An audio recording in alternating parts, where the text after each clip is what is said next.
Assalamualaikum warahmatullahi wabarakatuh. Good morning everyone. How are you today? Selamat datang di kelas bahasa Inggris pada hari ini. Hari ini misalkan menjelaskan tentang simple present tense yang udah kalian baca sebelumnya. Misalkan menjelaskan bagaimana cara penggunaannya dan apa aja sih rumus-rumusnya. Yuk, langsung aja ya.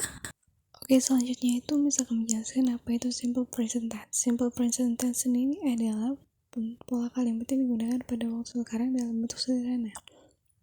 Pada waktu sekarang itu adalah saat kamu melakukan kegiatan tersebut, kamu menggunakan simple present tense. Dan fungsinya apa? Untuk menyatakan fakta, kebiasaan, atau kejadian terjadi pada saat ini. Menyatakan fakta itu adalah seperti air, es itu dingin, atau api itu panas. Itu merupakan fakta yang memang semua orang tuh tahu. Terus kebiasaan itu apa? Kebiasaan itu adalah kegiatan kamu yang kamu lakukan setiap harinya itu kayak gimana, itu merupakan kebiasaan. Terus kejadian yang terjadi pada saat ini, tandanya saya sedang menonton TV, berarti kamu sedang melakukan kegiatan itu. Terus kayak gimana sih menggunakan keterangannya? Kata keterangan itu ada always itu adalah selalu, often itu, terus usually adalah biasanya, everyday itu adalah setiap hari, atau every week itu adalah setiap minggu, month itu adalah setiap bulan, terus all the time itu adalah setiap waktu. Oke, pertama itu kalimat positif, itu adalah kalimat verbal. Kalimat verbal itu yang menggunakan kata kerja, kegiatan kita sehari-hari. Di pertama ada subjek, Ayu Dewi ditambah verb one. Subjek, si, he, it, ditambah verb one, ditambah s atau s. Apa sih bedanya ketika kamu ada subjek Ayu Dewi, kamu langsung menggunakan verb one. Ketika ada si, he, it, kamu menggunakan verb one, atau kata kerja pertama ditambah s atau s. Contohnya seperti she comes from Paris, dia dari Paris. Ada subjek si, kemudian ditambahin s di belakangnya. Selanjutnya ada she watches Korean drama. Ada watch, ada ch belakangnya, kemudian ditambah es gitu ya. Aja ada kapan menggunakan s atau es. Ada kata kerja yang diakhiri oleh y. Nah, seperti try diganti ditambah ie, y-nya diganti y, kemudian ditambahin s, jadi tries gitu. Kemudian ada akhiran y tapi ada a huruf vokal di depannya, a, i, u, e, o. Maaf, i-nya tidak ada ya. Ada play, y sebelumnya itu adalah a, itu huruf vokal jadinya plays. Ada selanjutnya buy, jadi buys karena ada u di belakang y. Selanjutnya ada kata-kata yang diakhiri oleh o, seperti do menjadi does. Kenapa sih does? Karena setelah o itu ditambahin e, kemudian ditambahin s, jadinya does. Go jadi gas, kayak gitu ya. Selanjutnya ada kata kerja yang diakhiri oleh ch, s, sh, s atau z. Seperti contohnya watch, wa, t, ch, ada ch di belakangnya, kemudian kamu tambahin es, jadi watches gitu. Ada B itu kalimat nominal. Kalimat nominal itu menggunakan adjective atau kata benda ya. Ada subjek, to be, is, are, ditambah adjective atau noun, kata benda. Kata sifat, adjective atau noun, kata benda. Kapan sih kamu menggunakan to be, is, am, sama are? Kamu menggunakan to be, is, atau am atau are itu ketika subjeknya adalah I itu ketika subjek I kamu akan menggunakan to be am.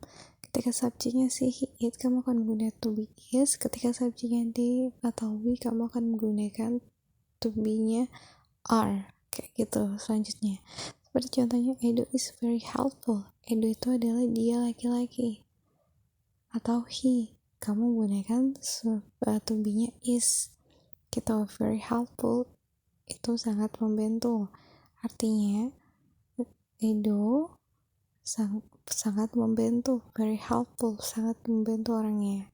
Kayak gitu. The kitchen is small. Kitchen itu adalah it atau kata benda. Kamu tambahin deh karena it, jadi to be nya itu adalah is. Kayak gitu selanjutnya ya. Selanjutnya ada kalimat negatif. Kalimat negatif dari verbal atau kata kerja gitu. ada subjek tambah do atau does ditambah not ada tambah verb one.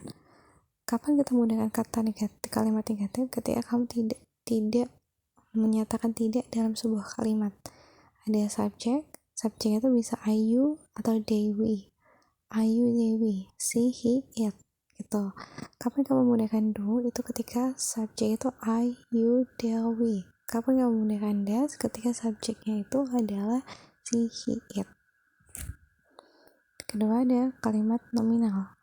Kalimat nominal itu adalah kata sifat atau kata benda. Ada subjek, to be, is, am, are, ditambah not, ditambah adjective atau noun.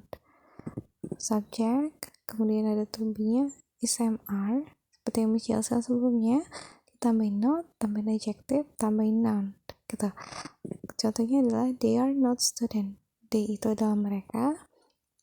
Are itu to be ketika menggunakan they, ditambahkan not students karena banyak muridnya ditambah s di belakangnya. The kitchen is not small. The kitchen itu adalah it, kata benda. Is not small. Terus ada kalimat tanya.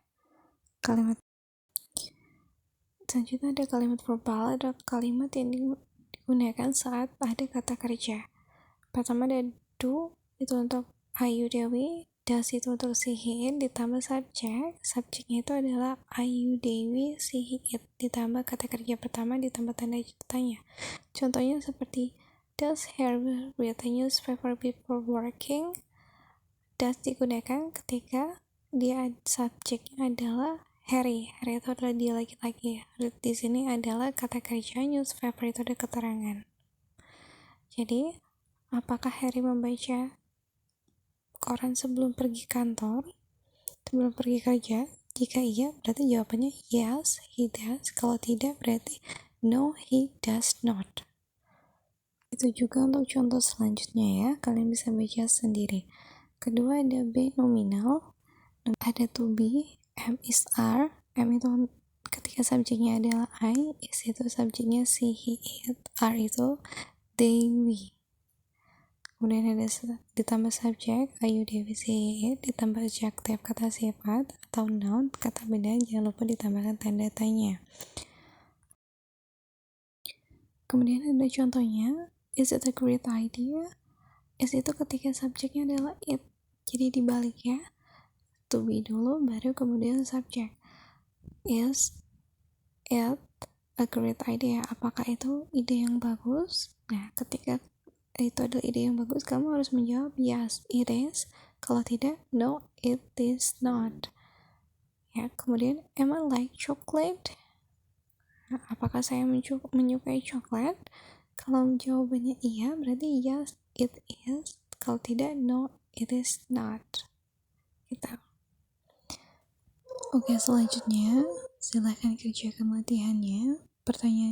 Perintahnya adalah ubahlah kalimat berikut menjadi kalimat positif, negatif dan tanya dalam bahasa Inggris. Seperti contoh yang pertama, kalimat positifnya adalah Lala watches movie every weekend. Nah, kalian harus menggantinya menjadi kalimat negatif dan juga tanya. Begitupun nomor 2 dan nomor 3. Ya, silakan mengerjakan. Semangat.